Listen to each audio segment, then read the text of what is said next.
guests, ladies and gentlemen, on behalf of the Institute for Peace and Diplomacy, it is my profound honor to welcome you to the 5th Annual Indo-Pacific Strategy Forum, co-hosted this year in partnership with University of Calgary School of Public Policy and Thompson Rivers University. Let me first begin with some gratitude. To Carlo and Robert, whom you'll hear from shortly, thank you both, as well as your team, and our very own at IPD for all the hard work that we all put in the past several months to make today happen. Together, we designed a program that is truly unique, one that brings together voices not only from across Western and Eastern Canada and the United States, including those close to President Trump, but also from the region itself, as well as other regions often overlooked in these discussions, such as Latin America. Their distinct ways of engaging with the Indo-Pacific will enrich our conversation today, and I hope inspire more innovative thinking in Canada's evolving engagement strategy with this crucial region. To Dr. Wenran Jiang, President of Canada-China Energy and Environment Forum and a valued member of our advisory board, thank you very much for your generous contribution to the forum and for standing with us every step of the way since we first established IPSF in 2021. And of course, special word of appreciation to Senator Woo and his office for facilitating the hosting of this 5th edition here in the Senate of Canada. Senator Woo is one of those few public figures who, regardless of the political climate and mainstream narrative, consistently and independently champion an evidence-based, interest-driven, and principled approach for Canada on the global stage. Views once heavily criticized, especially in previous years under the different leadership, are now being incorporated into new government's thinking and talking points on foreign policy. And finally, to all of you, our distinguished speakers, participants, guests, many of whom have traveled long distances, thank you for joining us for a full day of frank, nuanced, and truly different conversation on the Indo-Pacific here in Ottawa. Ladies and gentlemen, this year is a milestone for us here at IPD. We are celebrating the 5th anniversary of the forum that has grown into Canada's most internationally recognized platform on the Indo-Pacific. Over the years, IPSF has attracted hundreds of thoughtful leaders and brilliant minds from around the world, as you can see around the room, who see genuine value in coming to Ottawa, not only to debate key issues, but also to witness Canada use its potential and position to contribute more tangibly to a more secure, peaceful, and prosperous Indo-Pacific. This is not only about Canada aspiring to be a force of good internationally, it is fundamentally about aligning our foreign policy with our national interest, particularly as our country seeks to diversify its partnerships under the leadership of Prime Minister Carney. His approach is more pragmatic, serious, and interest-driven, something that IPD has been advocating for since its establishment. This is precisely why IPSF has grown and expanded over the years against all odds. Our mission has always been to broaden the conversation, challenge conventional thinking, and bring to the table different voices, including dissenting ones that we may disagree with. We believe that echo chambers and the so-called usual suspects who run them often have not always been helpful in enabling decision makers to see beyond familiar narratives or explore alternative strategic approaches. IPSF was built to break that pattern, and it's been working well indeed. It is in this context that this year's conference theme, the Post-Rules Trade Order, from the Indo-Pacific to the Americas, captures the reality of the global system undergoing transformative change, one that demands new conversation, new frameworks, and new ways of thinking. The international trade system is being reshaped by geopolitics, great power competition, protectionism, and growing economic security concerns. Understanding this shift from perspectives of diverse actors, large and small alike, is essential if Canada is to navigate this new environment seriously and act as an independent, resilient, and influential actor in the region and beyond. And we have a full day ahead of us to discuss how we can actually do this in practice by hearing from others and hearing new ideas that will emerge hopefully from this room by the end of the day. On that note, I'd like to thank you once again for being here with us, and I would like to call on Carlo to come and share some opening remarks with you as well. Thank you.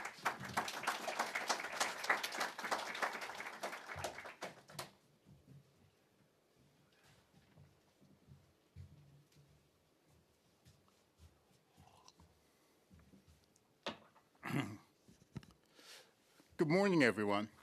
On behalf of the School of Public Policy at the University of Calgary, and in particular, on behalf of the New North America Initiative at the School of Public Policy, it's my pleasure to join good friends from past years in welcoming you to the 5th Annual Indo-Pacific Strategy Forum. For 4 years, today being the 5th, the Indo-Pacific Strategy Forum has played a unique, well, for 4 years, the only conference on the Indo-Pacific in Canada. As we spend year 5 thinking about our engagement with a region that's been described as a generational challenge for Canada in making a pivot from traditional trade partners to new, it's important that we note that this year's conference not only continues past work, but builds upon it, adding new innovation in taking the conversation from the old solipsistic Canada Indo-Pacific to instead focus on the broader geopolitical context that shape, define, and will to some degrees determine how we engage the region going forward. So as Younes mentioned, we were delighted to work with the group this year in bringing 2 panels to focus, not give passing remarks or passing consideration, but deep focus on 2 regions that will be critical to our engagement in the Indo-Pacific, North America and Latin America. So with this innovation, we hope to add to the tradition of really deepening understanding and critical thinking about how we engage what has, I think, rightfully been called the generational challenge for Canada. And I think certain events have proved foreign affairs prescient in that definition. So with that, I thank you again, and I welcome my good friend Robert Hanlon, hiding someplace in the back, to come join us. And notice the Western representation. So I used to work for the Canada West Foundation. That never leaves you. So Thompson Rivers University, University of Calgary, and Senator Yuen Pau Woo from British Columbia.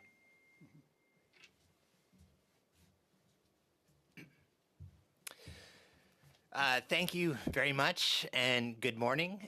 It's an absolute pleasure and honor to be one of the partners this year with the with this conference. This is our first year contributing and sponsoring sections of it, but it's one that I think really speaks to the importance of the Western voice here and connecting Central Canada with Western Canada. There's a strong interest in the West in how we can kind of bridge more of these conversations. So hence Thompson Rivers University being here. We are a medium-sized university, about 9,000, 10,000 students on campus, but we have we're also the Open University of British Columbia, which has about 14,000 students across the country. So it is a substantial university, and part of our mission is increasing the voices and realizing that Canada, in this generational shift of our foreign policy, also needs generational thinking and changing, hence the importance of universities in this space. How do we get young people and the next generation thinking about the Indo-Pacific, what Canada means to be an Indo-Pacific nation, and moving forward? So, it's a great pleasure to welcome you here to Ottawa. I have to say they've moved the conference up a few weeks to November. Other years I've been here, it's been freezing cold and ice storms, so it's quite pleasant to be here this time of year. So I hope you can kind of get out and enjoy. For some of you, I know some of you coming from other much warmer, more friendly climates, it might be second guessing, but for us in Canada, this is quite a nice time. So thank you for being here. We're very appreciative and can really hope to draw on your expertise and specialist thinking over the day. Please enjoy the day, and thank you very much. And I would like to welcome Senator Woo to please come take the stage.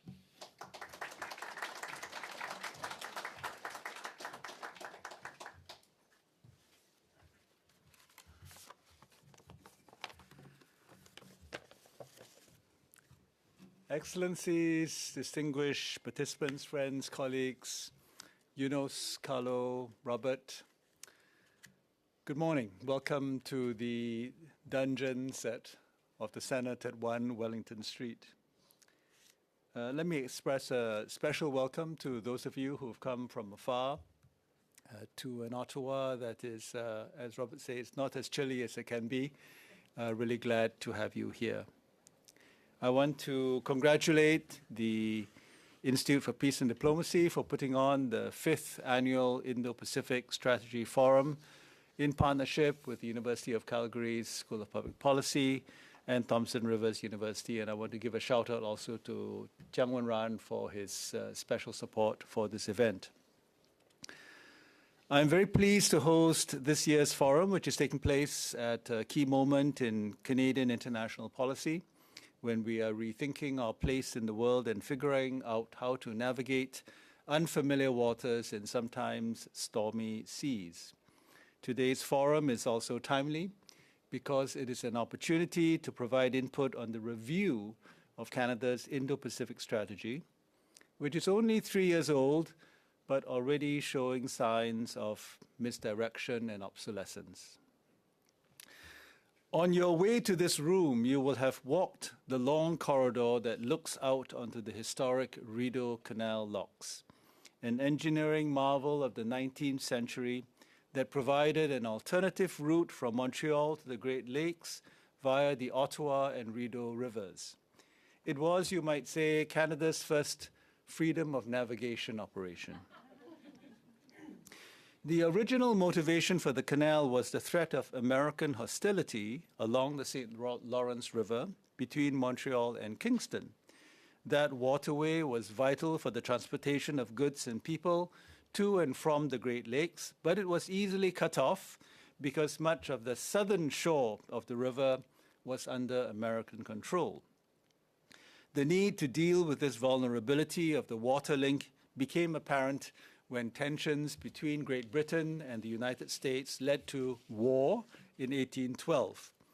The last time we had a hot war with the Americans, and hopefully the only time.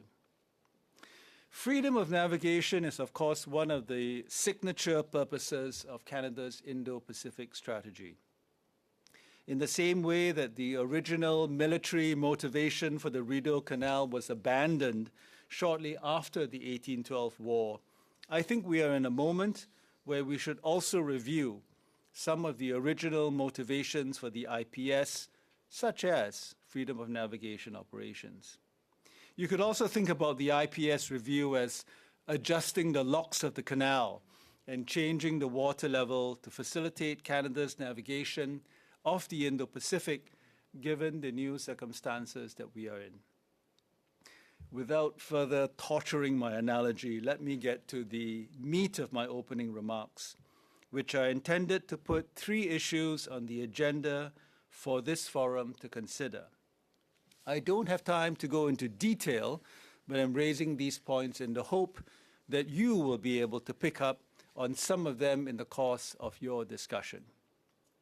The first is to ask why there's a need today to revisit Canada's Indo-Pacific strategy. It isn't simply that there's greater urgency for diversifying our exports to markets because of American trade actions against Canada. That is certainly one reason why the markets of the Indo-Pacific are more important than ever for Canada. But the idea of Asia as a +1 to the United States market has always been the reason for Canadian firms to look across the Pacific, especially when market conditions in the United States turn sour. It is not a particularly gratifying or inspiring reason for turning to Asian markets, at least not from the point of view of our Asian friends. And there have always been doubts that from our Asian partners, that we will turn our back to them and turn back to the US when conditions improve. Some of you will say that this time is different, and you would be right, but not just in the sense that market conditions and prospects in the US are so much worse today with the Trump tariffs. In fact, the situation today is not simply that Washington is making it more difficult for Canadian businesses to sell into the US market, but it is that the relative decline of American power in the world is giving rise to alternative sources of market demand and global influence that should compel Canada to structurally shift its political and economic attention beyond the United States. That involves trade diversification, to be sure, but it is a lot more than trade diversification. The IPS needs a reset, not simply because we need to put more attention on Asian markets for our exports, but because there's a global power shift to Asia that must be accommodated in a way that goes beyond, quote, doubling the share of our exports outside of the United States. It is more broadly the recognition of a multipolar world in which non-Western powers are gaining greater weight economically, politically, militarily, and in terms of global influence. Our current IPS is perceived in the region as too closely aligned with US strategic framing in that it mimics American priorities and the priorities of the old order, especially the maintenance of American primacy in the region. We need a reset in the Indo-Pacific above all to demonstrate that we recognize the shift to a new multipolar world order and are capable of being an independent actor in that region. For starters, and this is my second point, we have to stop pretending that there is such a thing as an Indo-Pacific strategy, apart from a US strategy for shoring up American military and economic primacy in the region. I have long argued that the Indo-Pacific nomenclature is conceptually thin and operationally limited, except insofar as it is used as a geopolitical frame for US purposes. There are no meaningful Indo-Pacific institutions as there are in East Asia and the Asia-Pacific, and the dense private sector-led production networks that are woven through East and Southeast Asia do not have an equivalent between South Asia and the rest of the continent. This is not to say that South Asia, India in particular, is unimportant. On the contrary, but it is disingenuous to suggest that an Indo-Pacific strategy is a way for Canada to put more emphasis on India's massive market when the framing of the Indo-Pacific as such adds no value to the formulation of practical measures for increasing two-way trade and investment with India. By all means, we should have an India strategy, and a Vietnam strategy, and an Indonesia strategy, and a Malaysia strategy, and a Korea strategy, and a Japan strategy for that matter. But there is no Indo-Pacific strategy within which these country strategies logically connect. I personally think we should return to less charged terminology, such as Asia or the Asia-Pacific. But I understand that our political leaders and bureaucrats may be too invested in Indo-Pacific nomenclature to give it up. In that case, we should at least change the noun to framework rather than strategy, since a framework can contain many different and customized country and sub-regional strategies without pretending that there's an overarching raison for all the countries apart from geopolitical posturing. I would note, for example, that ASEAN uses the term framework for its Indo-Pacific approach rather than strategy, and I believe for good reason. My third point is that there can be no meaningful Indo-Pacific framework that does not include China as part of it. Inclusion does not mean agreement with China's actions. It means recognizing geopolitical reality. Strategy requires engagement, not erasure. The fact that our current Indo-Pacific strategy excludes the PRC speaks volumes about why it is seen as a lightweight version of the US Indo-Pacific strategy, and why the Indo-Pacific frame is an impediment for us to demonstrate strategic autonomy in Asia. It is not just that we have excluded China from our current IPS, but also that we have gone out of our way to describe China as a, quote, disruptive power, unquote, in our strategy document. Now, I have to give credit to Prime Minister Carney for the way he has tried to reinterpret disruptive as having both positive and negative dimensions. But I am sure that this more charitable interpretation is not what was intended by the original drafters of our IPS. This kind of gratuitous criticism is not even found in the IPS documents of East Asian countries for which Chinese disruption is real and consequential.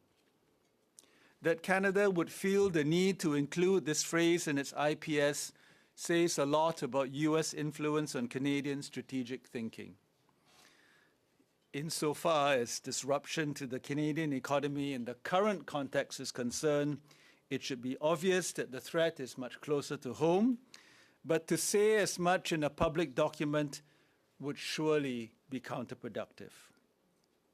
To conclude, if Canada wants a meaningful future in Asia, we need an approach rooted not in nostalgia for the old order, nor in mimicry of US priorities, but in an honest recognition of multipolar reality and our own long-term interests. That means, to summarize, strategic autonomy in our foreign policy. It means country-specific strategies rather than vague regional constructs. It means engagement with China as a structural actor. It means recognition and engagement with a multipolar world. And it means alignment with Asian partners' actual priorities rather than what we want to project on them. My friends, as I've come to expect from IPD events, I know the discussions to follow will be vigorous, stimulating, and insightful. I wish you all a very successful forum. Thank you.